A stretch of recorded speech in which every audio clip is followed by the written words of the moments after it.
अगर आपको हमारी वीडियो पसंद आए उसे लाइक और शेयर ज़रूर कीजिएगा। नीचे कमेंट सेक्शन में पहले कमेंट के ऊपर हम लोग पिन कर रहे हैं व्हाट्सएप चैनल का लिंक, आप उसे प्रेस करके हमारे व्हाट्सएप चैनल को भी ज्वाइन कर सकते हैं। और सब्सक्रिप्शन के हवाले से, चैनल को सब्सक्राइब करने के हवाले से बहुत ज़रूरी है एक खुशखबरी आपके साथ शेयर करना।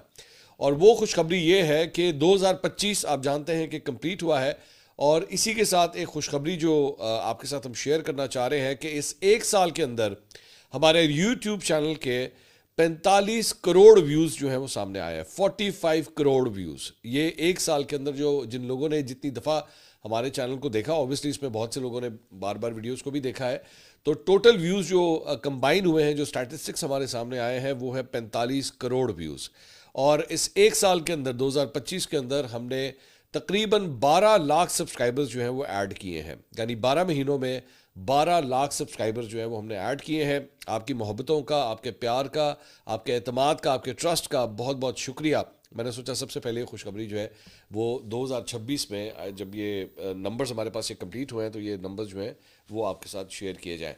अच्छा जी, ख़बरें काफ़ी इंटरेस्टिंग हैं, बल्कि आज तो शाहरुख खान के हवाले से भी एक ख़बर जो है वो व्लॉग का हिस्सा होगी। आगे चल के ये ख़बर मैं आपके साथ शेयर करूंगा कि जनाब शाहरुख खान के पीछे जो है वहाँ के कट्टर हिंदू जो है वो उनके पीछे पड़ गए हैं और उन्हें गद्दार तक के सर्टिफिकेट जो है वो दिए जा रहे हैं। मामला हुआ क्या है, इसकी थोड़ी सी डिटेल जो है वो मैं अभी आपके साथ शेयर करता हूँ, लेकिन सबसे पहले ज़रा पाकिस्तानी सियासत के हवाले से बात करना चाहेंगे।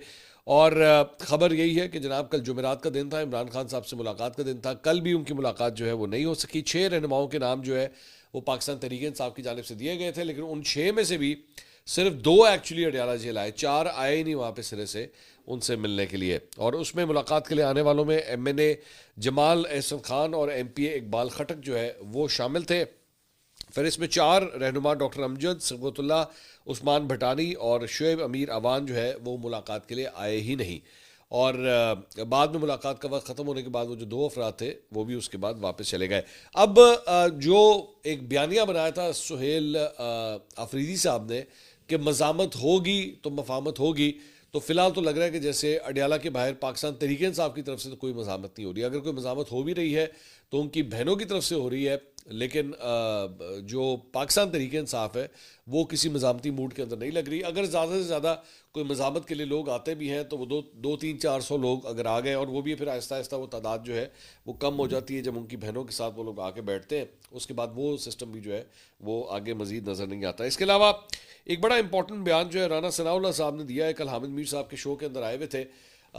उसमें उन्होंने कहा है जी इस वक्त मुल्क के 5 बड़ों के दरमियान एतमाद साजी होनी चाहिए। अब ये 5 बड़े कौन है जिनके बारे में उन्होंने कहा है? उन्होंने कहा जी ये 5 बड़े हैं वज़ीर आज़म शहबाज शरीफ, नवाज शरीफ, सदर आसिफ अली ज़रदारी, इमरान खान, और एक वो है जिन्हें सब जानते हैं।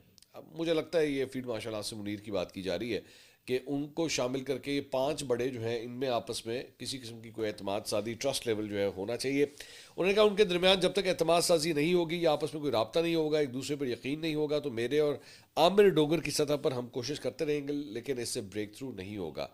आमिर डोगर साहब पाकिस्तान तहरीक इंसाफ के सीनियर रहनुमा हैं, वो भी इस शो के अंदर ही मौजूद थे।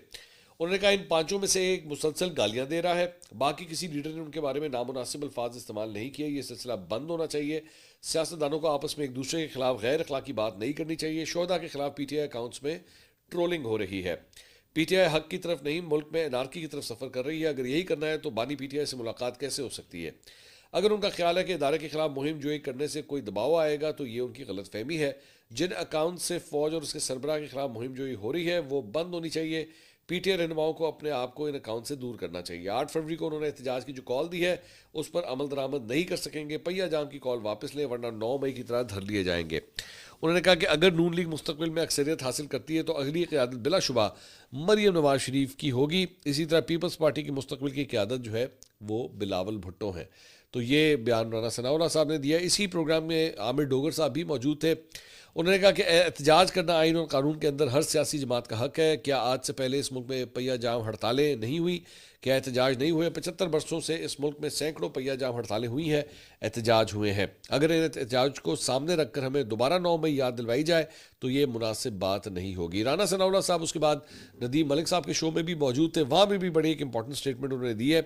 उन्होंने कहा अगर PTI सोशल मीडिया पर मुसल्लह अफवाज और उनके सरबराहान के खिलाफ मुहिम बंद कर दे तो फिर इमरान खान के लिए कोई रास्ता नजर आने लगेगा। तो ये बड़ी इंपॉर्टेंट स्टेटमेंट है। अगर आप उनके सोशल मीडिया के लोगों को जो है वो अगर संभाल लें, या वो जिस किस्म के कमेंट करते हैं अगर वो बंद कर दें, तो राणा साहब कह रहे हैं कि इमरान खान साहब के लिए कोई स्पेस जो है वो निकल सकती है। इसके अलावा सोशल मीडिया के जहाँ पे बात हो रही है, तो इस्लामाबाद हाई कोर्ट में इमरान खान के एक्स के सोशल मीडिया अकाउंट को बंद करने से मुतल्लिक दरख्वास्त 21 जनवरी को समाअत के लिए मुकर्रर कर दी गई है। रजिस्ट्रार ऑफिस की जानिब से जारी कॉज लिस्ट के तहत केस की समाअत जस्टिस अरबाब मोहम्मद ताहिर करेंगे, और अदालती रिकॉर्ड के मुताबिक अदालती हुक्म के बावजूद इमरान खान की जानिब से ताहाल जवाब जमा नहीं करवाया गया है। गुज़िश्ता समाअत पर इमरान खान के वकील सलमान अकरम राजा ने पाकिस्तान बार कौंसिल के इंतखाबात के बायस समाअत मुलतवी करने की इस्तदा की थी, जिसे अदालत ने मंजूर कर दिया था। बेसिकली अटैम्प्ट, मेरा ख्याल में, मेरा तज्जिया है, खबर नहीं है, अटैम्प्ट मेरे ख्याल में ये हो रही है कि किसी तरह एक कोर्ट का ऑर्डर जो है वो ले लिया जाए, कोर्ट ये कह दे कि हाँ जी इनका एक्स का अकाउंट जो है वो बंद करे, उसके बाद वो कोर्ट का ऑर्डर जो है जाके प्रेजेंट कर दिया जाए एक्स की इंतज़ामिया को कि जनाब ये देखिए, ये फ़लाँ कोर्ट ने हुक्म दे दिया है कि इमरान खान का एक्स का अकाउंट जो है वो बंद कर दिया जाए, तो बराह मेहरबानी इसे बंद करें ताकि यहाँ से किसी किस्म की कोई ट्वीट से ना हो सके। But let's see what happens. इसके अलावा पाकिस्तान तहरीक इंसाफ के रहनुमा शहजाद अकबर साहब, एक दफ़ा फिर उनके साथ एक बड़ा बुरा वाक़या पेश आया है। उन्होंने ट्वीट किया, उन्होंने कहा 31 दिसंबर की शाम, यानी कि परसों, कैम्ब्रिज शायर इंग्लैंड में मेरी रिहाइशगाह पर जानबूझकर और हदफ बनाकर मुजरिमाना हमला किया गया, जिसका मकसद शदीद नुकसान पहुंचाना था। मुजरिमों ने अमलाक को नुकसान पहुंचाया और उसे आग लगाने की कोशिश की, जिससे जानों को फौरी ख़तरा लाहक हो गया। ये मेरे घर, मुझ पर और मेरे ख़ानदान के खिलाफ एक हफ्ते के अंदर दूसरा संगीन हमला है जो एक वाज़ेह बदनीति के साथ किया गया। ये अलग थलग या बेतरतीब वाक़यात नहीं है। 24 दिसंबर को टारगेटेड हमले में मुझ पर जिस्मानी तौर पर हमला किया गया, जिससे मुझे काफ़ी चोटें आई। बरतानिया के हुकाम दोनों वाक़यात की तहकीकात कर रहे हैं, जिन्हें टारगेटेड हमलों के तौर पर देखा जा रहा है।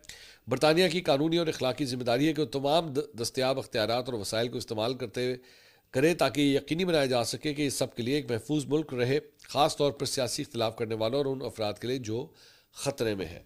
तो ये जनाब शहजाद अकबर साहब के साथ जो है वो ये फरमा रहे हैं कि मेरे साथ ये दूसरा वाक़या पेश आया। अफसोसनाक बात है, किसी तरह इसे सपोर्ट तो खैर बहुत ही दूर की बात है, कंडेम करना चाहिए कि किसी भी सियासी रहनुमा के आपके 100 उनसे इख्तिलाफात हों, लेकिन इस तरह उनके घर को टारगेट करना या उन्हें टारगेट करना एब्सोल्युटली नॉट।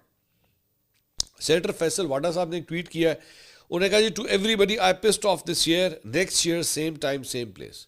उन्होंने कहा जनाब 2025 में मैंने जिस को तंग किया, आपके लिए खबर ये है, आपके लिए पैगाम ये है कि दोबारा यही होगा, इसी तरह ही होगा और इसी जगह के ऊपर होगा।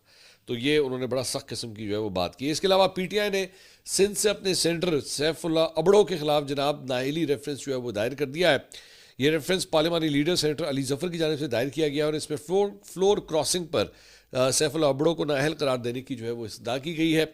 पीटीआई का मौक़िफ़ है कि सैफुल्ला अबड़ो ने पार्टी हिदायत की खिलाफ वर्जी करते हुए 27वीं आईनी तरमीम पर वोट दिया, जिसके बाद उन्हें शो कॉज नोटिस भी जो है वो जारी कर दिया गया है। पीटीआई ने सैफुल्ला अबड़ो को पार्लिमानी पार्टी के व्हाट्सएप ग्रुप से भी निकाल दिया है। 24 दिसंबर को इस्लामाबाद में पीटीआई की पार्लिमानी पार्टी के इजलास में सैफुल्ला अबड़ो के खिलाफ नाअहली